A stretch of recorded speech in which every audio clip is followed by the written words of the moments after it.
Hello everyone, welcome to my channel Mathematica. In this video we will do question 4, 5 and 6 of exercise 6.2 from NCERT textbook. Question है, if PQ is parallel to ST, angle PQR is 110 degree and angle RST is 130 degree and we have to find angle QRS, means this angle. Firstly, we will construct a line XY which is parallel to PQ and since it is given PQ is parallel to ST, तो हमने एक exam में पढ़ा था if first line is parallel to second line and second line is parallel to the third line, then all the three lines are parallel to each other.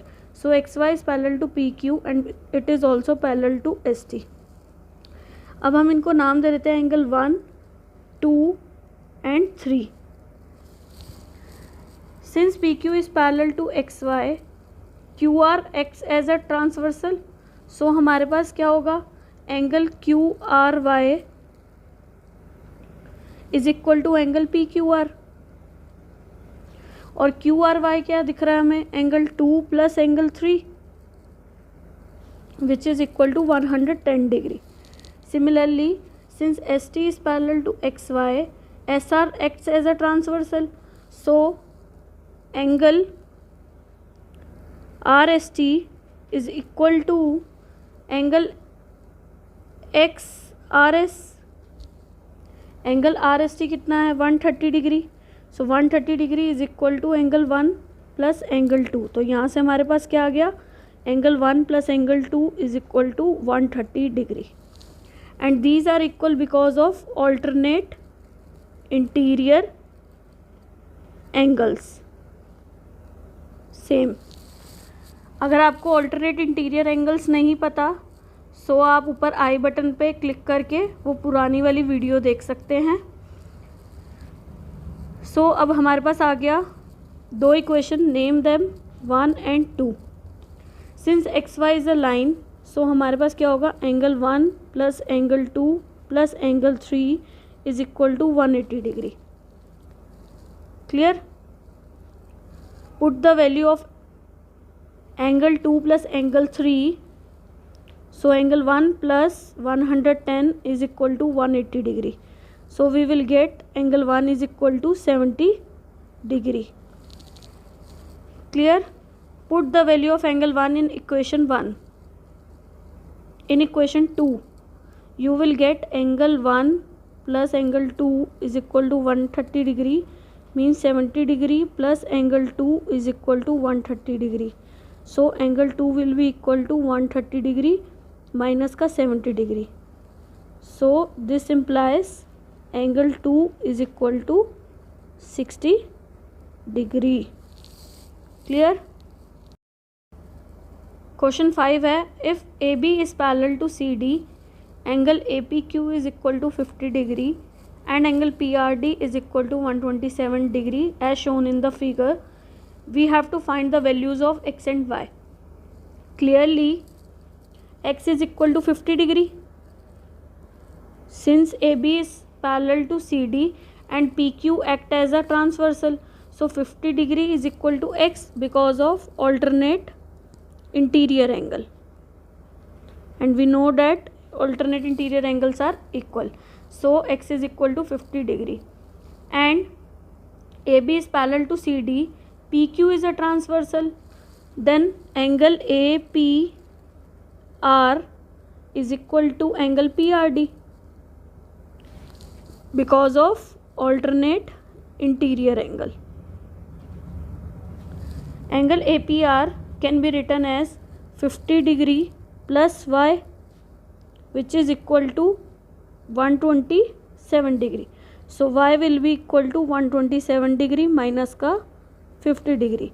So y is equal to 77 degree. So y की value आ गई 77 degree and x हमारा कितना आ गया था, 50 degree. Clear. In the next question, PQ and RS are two mirrors placed parallel to each other. An incident ray AB strikes the mirror PQ at point B. The reflected ray moves along the path BC and strikes the mirror RS at the point C and it again reflects back along CD.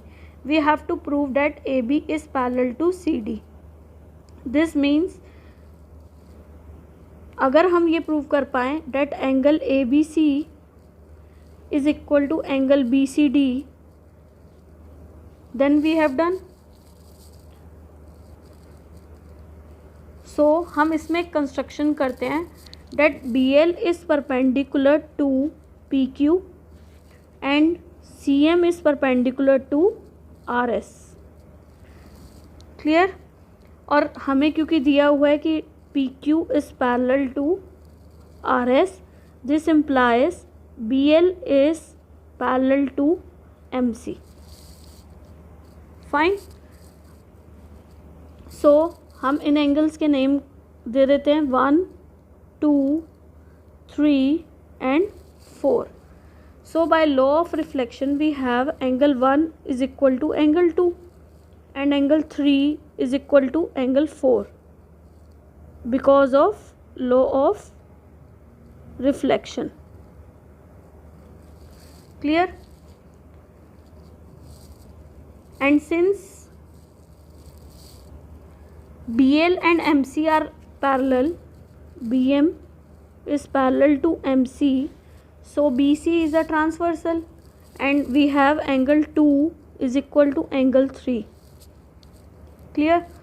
So taking the above equations, angle 1 is equal to angle 2, we can write this as angle 1 plus angle 2 is equal to angle 2 plus angle 2, means adding angle 2 on both sides. So we have angle 1 plus angle 2 is twice of angle 2. Clear? And taking the second equation, we have angle 3 is equal to angle 4. So angle 3 plus angle 3 is equal to angle 4 plus angle 3, adding angle 3 on both sides. So we have twice of angle 3 is equal to angle 4 plus angle 3. And अभी हमने लिखा कि angle 3 और angle 2 बराबर हैं. So this can be written as twice of angle 2 is equal to angle 4 plus angle 3. And since twice of angle 2 किसके बराबर है? angle 1 plus angle 2 के. और twice of angle 2 किसके बराबर है? angle 3 plus angle 4 के. So we will get angle 1 plus angle 2 is equal to angle 3 plus angle 4.